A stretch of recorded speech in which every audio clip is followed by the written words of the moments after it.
어떤 배신은 소리도 없이 시작됩니다. 주말 부부 4년 차. 주말마다 지친 얼굴로 돌아오는 남편. 저는 그게 가족을 위한 희생이라고 믿었습니다. 그런데 어느 날 낯선 한마디가 제 삶을 멈춰 세웠습니다. 어제 남편분 서울에서 봤어요. 여자랑. 그 순간부터 모든 기억이 뒤틀리기 시작했습니다.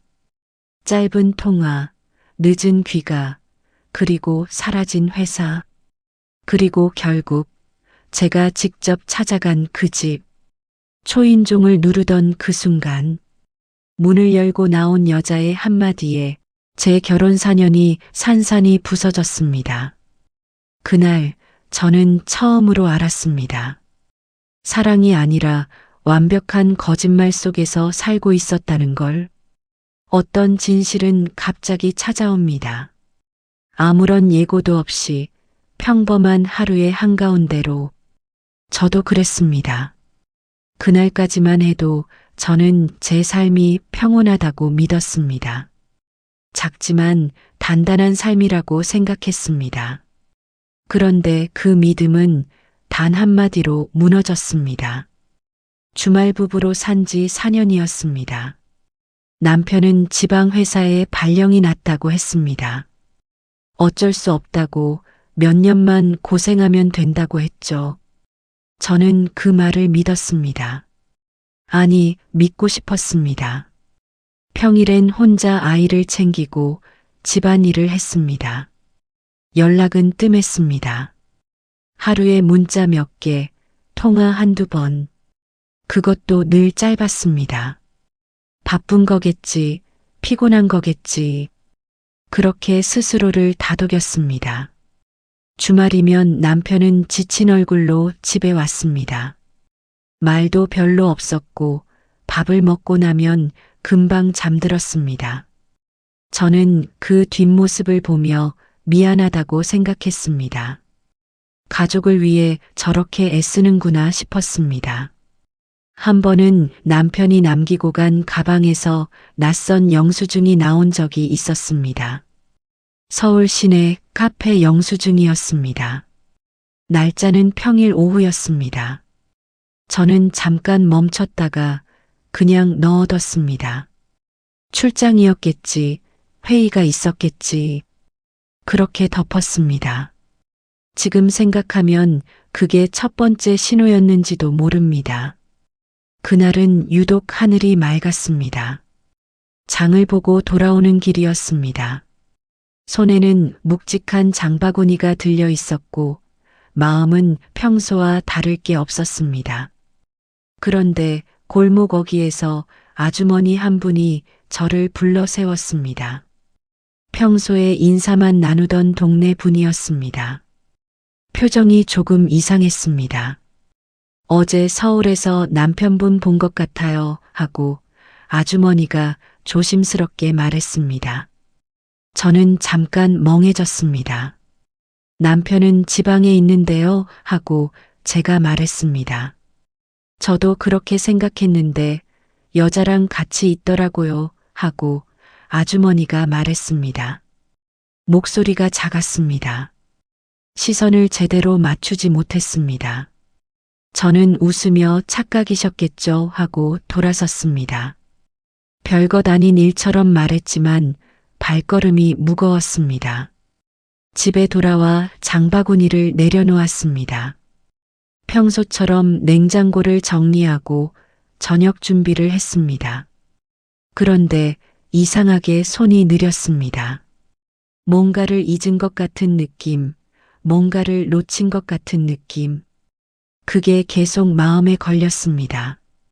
저녁을 먹으면서 남편에게 전화를 했습니다. 신호가 3번 울리고 연결됐습니다. 밥 먹었어요? 하고 제가 물었습니다. 응, 방금 했어.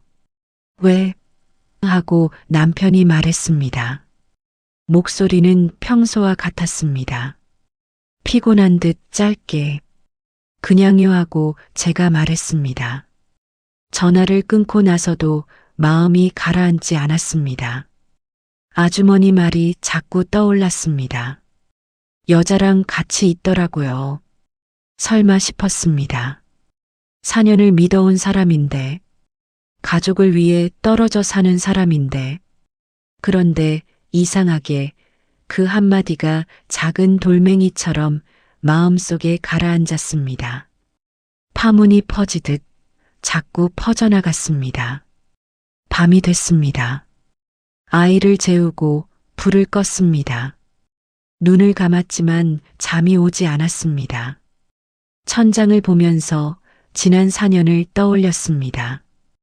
뜸한 연락, 짧은 통화, 지친 얼굴, 말없는 주말, 그리고 그 카페 영수증. 저는 늘 그것들을 희생으로 읽었습니다. 고생하는 증거로 받아들였습니다. 그런데 그날 밤은 달랐습니다. 같은 장면들이 다른 의미로 보이기 시작했습니다. 가슴 한편이 서늘해졌습니다. 이유를 딱 잘라 말할 수 없는 그런 불안이었습니다.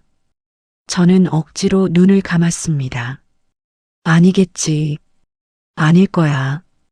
그렇게 되뇌었습니다. 하지만 그 불편함은 사라지지 않았습니다. 새벽 2시가 넘어서야 겨우 눈이 감겼습니다. 그리고 저는 꿈도 꾸지 못한 채 아침을 맞이했습니다. 그 아침에 저는 처음으로 남편의 휴대폰 요금 명세서를 찾아보기로 했습니다. 거짓말에는 냄새가 있습니다. 오래된 거짓말일수록 더 깊이 배어 있습니다. 저는 그걸 4년이 지나서야 맡았습니다. 명세서를 들여다보는 데는 오래 걸리지 않았습니다. 같은 번호로 반복된 통화 기록, 평일 낮밤 가릴 것 없이 찍혀 있었습니다. 지방에 있다는 사람치고는 이상한 위치였습니다. 발신 기지국 주소가 전부 서울이었습니다. 손이 떨렸습니다. 그래도 더 확인해야 했습니다. 저는 남편이 다닌다는 회사 이름을 검색했습니다. 홈페이지도 없었습니다. 대표 번호도 연결되지 않았습니다. 지방 소재 회사라 그런가 싶었지만 마음이 가라앉지 않았습니다. 결국 직접 가보기로 했습니다. 아이를 친정 어머니께 맡겼습니다.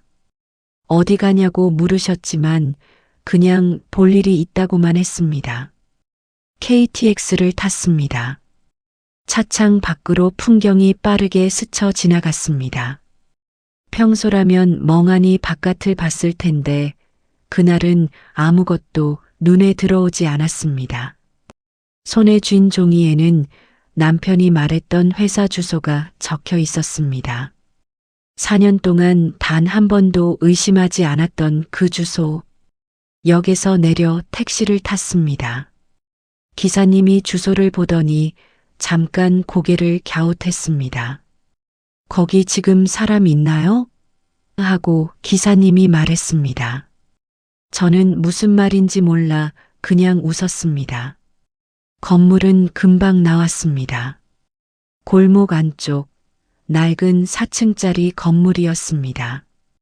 간판은 없었습니다. 1층 유리문에는 임대문의 전화번호만 붙어 있었습니다. 발이 멈췄습니다. 숨이 짧아졌습니다. 혹시 여기 회사 있었나요? 하고 제가 옆 가게 주인에게 물었습니다. 망한 지 꽤 됐어요. 한 3년은 됐을 거려 하고 가게 주인이 무심하게 말했습니다. 3년. 저는 그 숫자를 가슴으로 받았습니다. 남편이 그 회사에 다닌다고 한 게 4년 전이었습니다. 그러니까 처음부터 없던 회사였습니다. 저는 건물 앞에 서서 한동안 움직이지 못했습니다. 지나가는 사람들이 힐끗 쳐다봤습니다. 저는 그냥 서 있었습니다. 울지도 않았습니다. 울 수가 없었습니다. 너무 크면 눈물도 나오지 않는다는 걸 그날 처음 알았습니다. 서울로 돌아오는 기차 안에서 저는 아무 생각도 하지 않으려 했습니다. 그런데 자꾸 작은 장면들이 떠올랐습니다. 이사하던 날 남편이 짐을 나르며 미안하다고 했던 것, 명절에 혼자 시댁에 가면서 괜찮다고 했던 것, 아이 첫걸음마를 사진으로만 보여줬을 때 남편이 아쉽다고 했던 것, 그 말들이 전부 연기였을 수 있다는 생각. 집에 돌아와도 멍했습니다. 저녁을 차리고 아이를 씻기고 잠을 재웠습니다. 몸이 알아서 움직였습니다. 머리는 아직 멈춰 있었습니다. 그리고 주말이 됐습니다. 남편은 아무 일 없다는 얼굴로 현관문을 열고 들어왔습니다. 여보, 나왔어 하고 남편이 말했습니다. 저는 부엌에서 네 하고 대답했습니다. 목소리가 떨리지 않도록 조심했습니다. 밥을 먹으면서 남편은 이것저것 말했습니다. 회사 이야기, 동료 이야기, 다음 달 있을 출장 이야기. 저는 듣는 척 고개를 끄덕였습니다. 요즘 많이 바쁘죠 하고 제가 물었습니다. 응, 회사 일이 많아 하고 남편이 말했습니다. 자연스러웠습니다. 전혀 망설임이 없었습니다. 그 자연스러움이 더 무서웠습니다. 저는 그 말을 듣고도 아무 말하지 않았습니다. 밥그릇만 내려다봤습니다. 그날 밤 남편은 일찍 잠들었습니다. 언제나처럼 피곤하다며 눈을 감았습니다. 저는 한참을 기다렸습니다. 숨소리가 깊어질 때까지. 그리고 남편의 휴대폰을 집어들었습니다. 잠금 비밀번호는 알고 있었습니다. 우리 아이 생일이었으니까요. 화면이 켜졌습니다. 메시지 앱을 열었습니다. 저장되지 않은 번호. 가장 최근 대화. 오늘도 보고 싶어. 사랑해. 5글자, 6글자. 그게 전부였습니다. 짧은 문장이었습니다. 아주 평범한 말투였습니다. 그런데 저는 그 화면을 보는 순간 사년이 한꺼번에 무너지는 소리를 들었습니다. 남편은 여전히 자고 있었습니다. 코를 골며 편하게. 저는 휴대폰을 내려놓고 화장실로 들어갔습니다. 문을 잠갔습니다. 변기 뚜껑을 내리고 앉았습니다. 그리고 그제야 소리 없이 울었습니다. 슬픔은 오래가지 않았습니다. 그 자리를 다른 무언가가 채웠습니다. 차갑고 단단하고 아주 조용한 것이었습니다. 저는 그날 화장실에서 나오면서 결심했습니다. 더 이상 울지 않기로, 대신 눈을 뜨기로 했습니다. 다음 날 아침 남편이 떠난 뒤 저는 노트를 꺼냈습니다. 아이 준비물을 적던 작은 노트였습니다. 그 뒷장부터 쓰기 시작했습니다. 날짜, 시간, 통화 여부, 귀가 시각, 표정, 말투, 별것 아닌 것들이었습니다. 그런데 적어놓고 보니 패턴이 보였습니다. 화요일과 목요일엔 유독 연락이 없었습니다.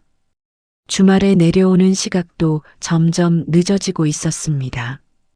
한 달치를 정리하고 나니 윤곽이 잡혔습니다. 남편의 생활은 제가 모르는 곳에 있었습니다. 그 즈음 옛 친구에게서 연락이 왔습니다. 오랫동안 연락이 끊겼던 친구였습니다. 별일 없냐는 안부였는데 저도 모르게 손가락이 멈췄습니다. 별일 없다고 답했습니다. 그게 가장 쉬운 말이었으니까요. 전화를 끊고 나서 한참을 멍하니 앉아 있었습니다. 별일이 없다. 저는 지금 별일이 없는 게 맞나? 속으로 물었습니다. 그리고 다시 노트를 폈습니다. 어느 날 저녁 일부러 말을 던졌습니다. 이번 주는 못 내려올 것 같아요. 아이가 감기 기운이 있어서요 하고 제가 말했습니다. 전화기 너머로 짧은 침묵이 흘렀습니다. 그래, 알겠어 하고 남편이 말했습니다. 목소리는 태연했습니다. 그런데 그 앞에 침묵이 달랐습니다. 평소 같으면 아이 괜찮냐고 병원은 갔냐고 물었을 텐데 그냥 넘어갔습니다. 저는 전화를 끊고 노트에 받아 적었습니다.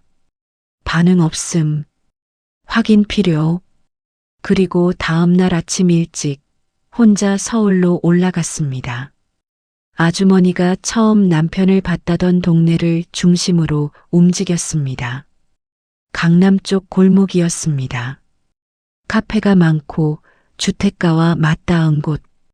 저는 모자를 눌러 쓰고 걸었습니다. 괜히 아는 사람을 만날까 싶어 자꾸 고개를 숙였습니다. 2시간쯤 됐을까요? 발이 아파오기 시작할 때였습니다.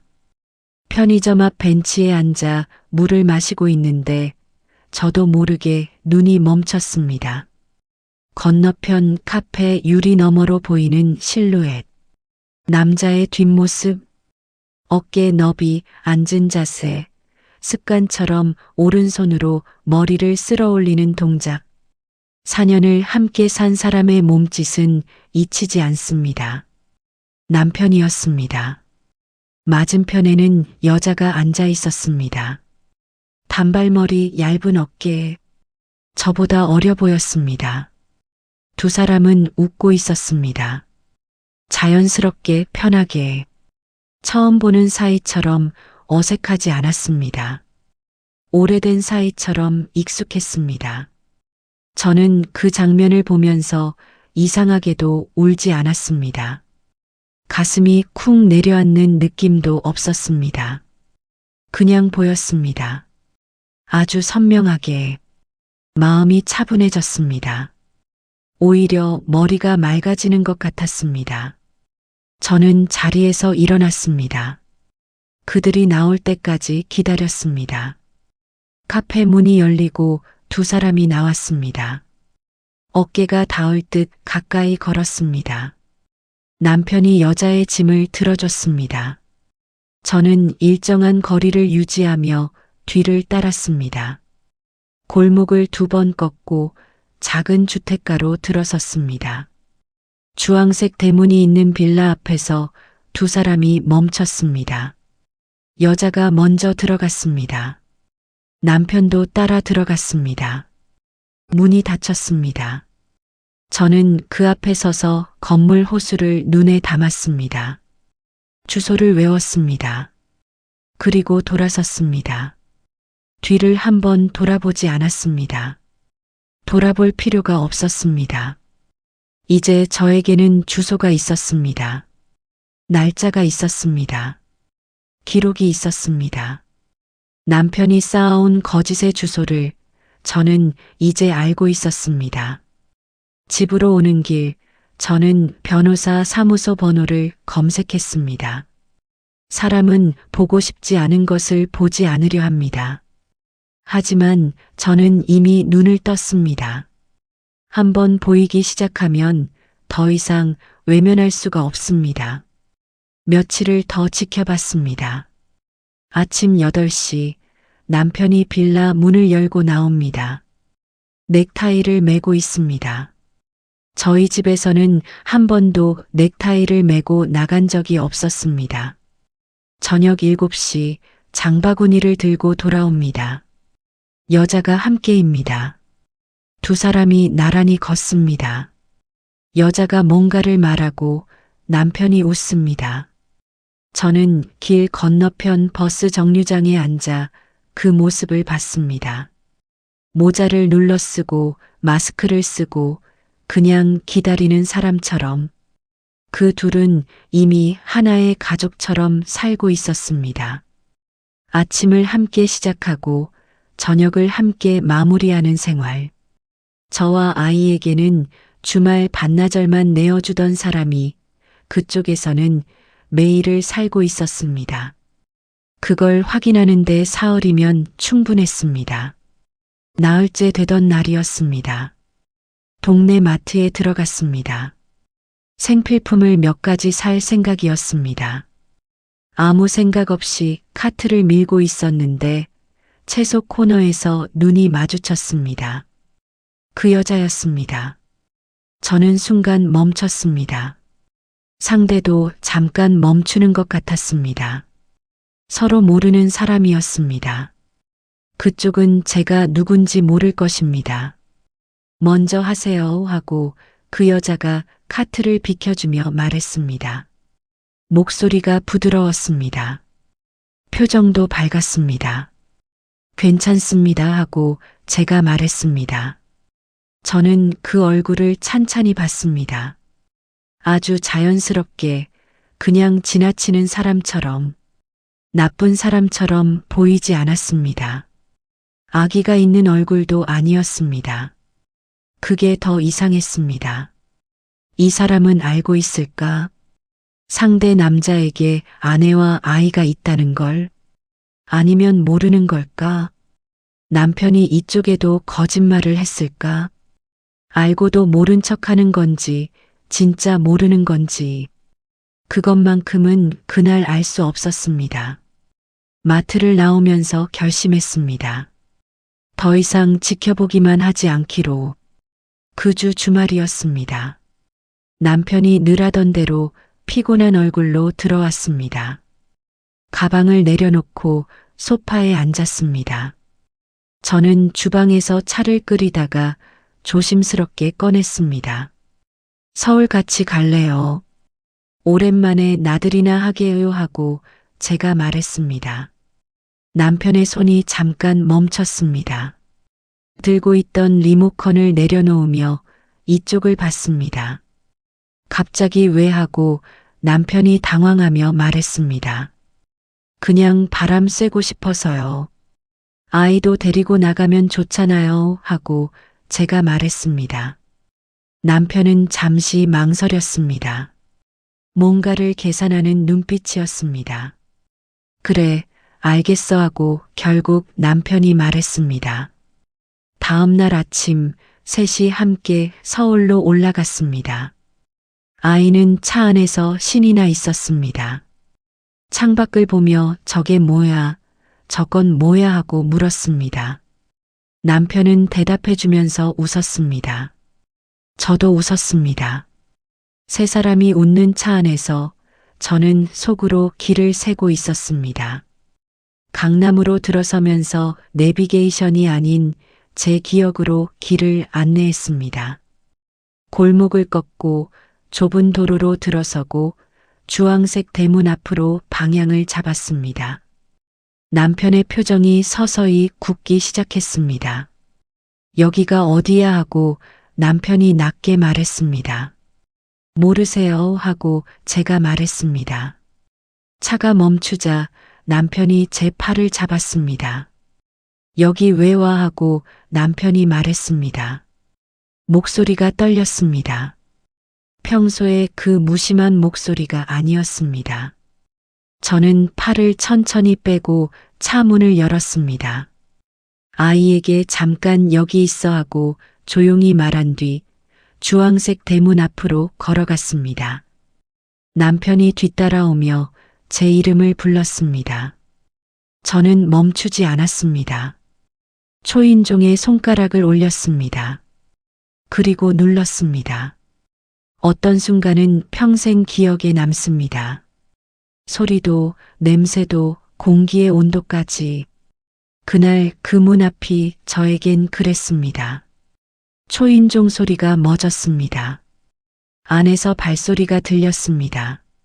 문 손잡이가 돌아갔습니다. 문이 열렸습니다. 그 여자였습니다.